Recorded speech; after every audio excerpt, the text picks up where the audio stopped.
Hi everyone, welcome back to Wake&Tech. In this video, I'm going to show you how to delete contacts from your iPhone. So let's jump in right into it.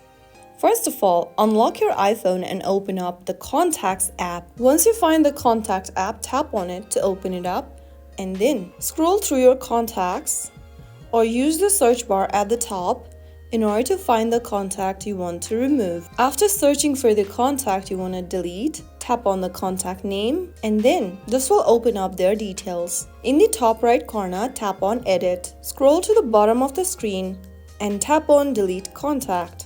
A pop-up will appear asking you to confirm. Tap on Delete Contact again to permanently remove it from your iPhone. And that way, you will be able to delete a contact on your iPhone. If you found this tutorial helpful, be sure to like this video and subscribe to our channel for more iPhone tips and tricks. Thank you for watching and see you in the next video.